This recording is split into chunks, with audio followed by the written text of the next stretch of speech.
Well, this is actually something I'm shocked, but I'm also like, holy hell, this could be great. A lot of you know I am not an Xbox fan. I am, they've had their things and everything else. I used to have them, but now I'm just PC, Steam, and PlayStation. But with this, next-gen Xbox will reportedly play your entire Xbox library, Steam games, and more. If that does happen, that's going to be expensive. It really is. So, Microsoft's Xbox Series X successor is slowly coming into focus. The next generation of Xbox hardware will play your entire Xbox console library, behave like a Windows PC gaming device when you wanted to, and do away with pay-to-play multiplayer. That is huge. That is huge. So, according to a new report from Windows Central, citing sources, the unnamed Xbox Series X successor will reportedly feature console-like interface, okay, great, with the option to jump over to other stores, like Steam, Battle.net, and Epic Games stores, should players want a more PC-style experience.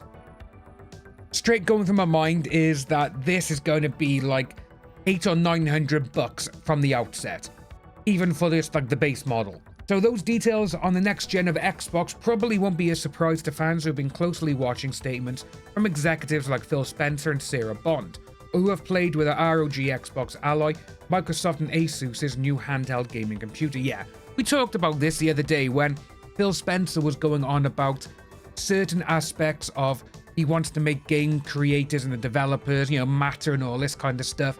And if they're going to go forward with something like this, out of it all, in my eyes, straight away, I would buy the new Xbox because of that. Just because of that. Because obviously, at this moment in time, you do have Game Pass. If you're on the top of the range one, top of the line, I should say, it's $30 a month. $360 a year. I do £119 a year for PlayStation Plus Premium, which obviously gets you basically the games, the trials, and all this. But if you haven't got to pay to go online with the new Xbox, I may move over, because that is a game changer. Even though that's what Xbox used to be, PlayStation used to be it, up until PS4 came out in 2013, with the addition of you can't even put your game packs on someone else's console, which was something me and my mates used to do with World at War, Black Ops 1 and Black Ops 2. If we had the zombies, I would buy one map pack, my mate would buy the other, and we'd just give each other's details, just download it to the console. That's what we did. But now seeing this, as long as they don't put games up even more, which is going to happen, we can all see it, and we're all just trying to pretend it's not going to happen, but it is, sadly. But seeing that's huge.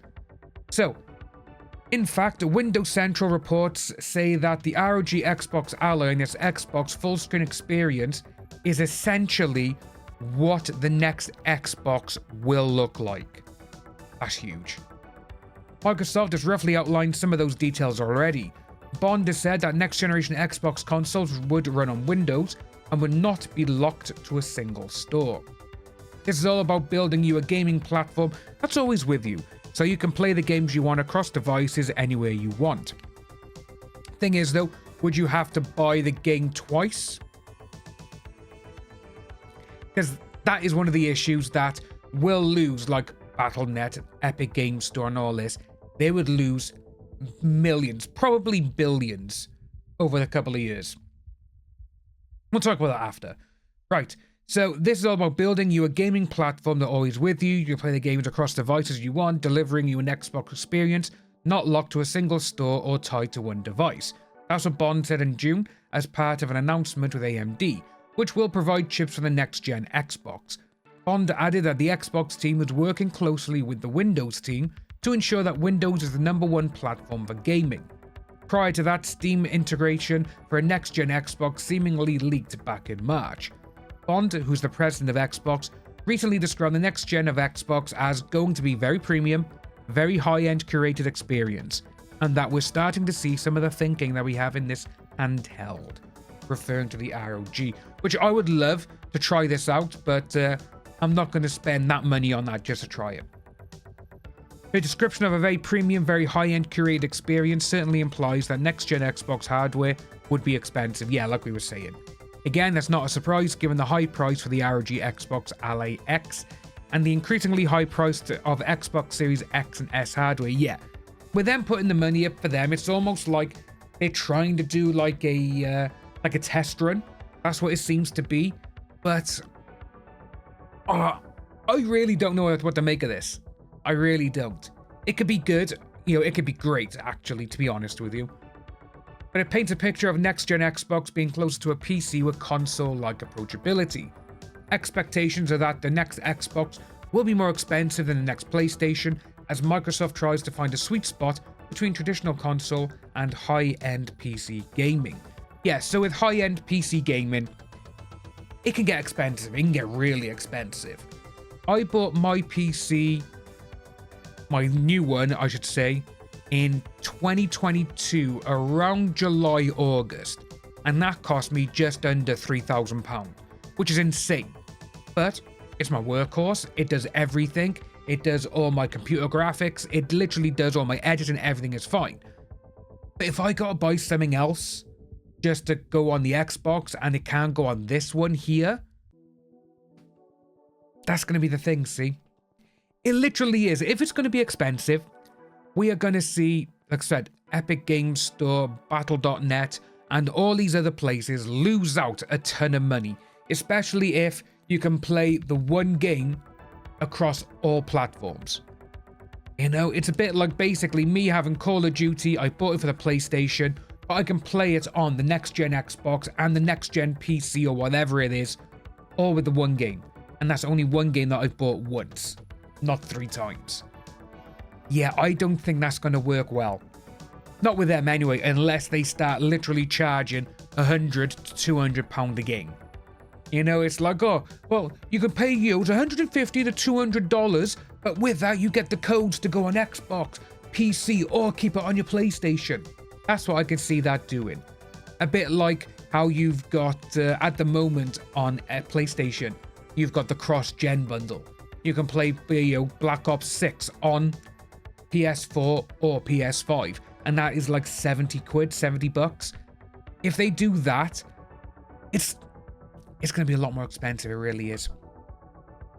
But they say no, that the most interesting revelation out of all of this report, albeit somewhat obvious, is dropping the paywall for online gaming on the next Xbox. Xbox Live Gold subscription requirement for internet gameplay was a major revenue generator for the company. Yeah, it was huge. It was absolutely huge. A feature that has since been bundled into Xbox Game Pass. But if Microsoft is courting a more PC-like experience, where multiplayer doesn't cost consumers an extra fee, yeah, that is one thing I do like about PC gaming. You haven't got to pay to go online. Whereas, so it does say that charging for the access on the next gen make little sense. It also gives Microsoft a new selling point that might make a very premium hardware price go down a little easier. Yeah, it would. If you're not going to be paying the $360 a year for Xbox Premium, if you're not going to pay $120 for the PlayStation Plus Premium, and it's free, but the console costs more, and more than likely the games will as well. That's what I'm thinking there.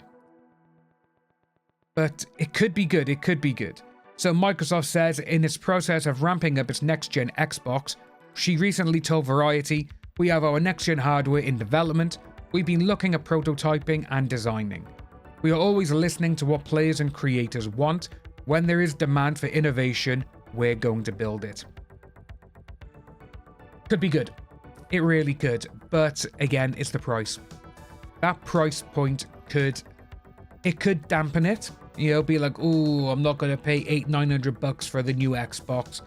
But if that Xbox lasts you, 7 years, 6-7 years, you are literally saving all that money by not paying to play online. So no premium pass, no $360 a year, absolutely ridiculous, or just around like $1,500-1,600 in total to save. It could work. It could work for them. Let us know what you think about this down below, folks, because this is interesting. And to be honest with you, like I said, I would happily move over if that free to play online is there, because that's where most of the gameplay is this day and age. Let us know your thoughts down below, folks. As usual, my name is Dan. Like and subscribe, take care, and I'll see you in the next video.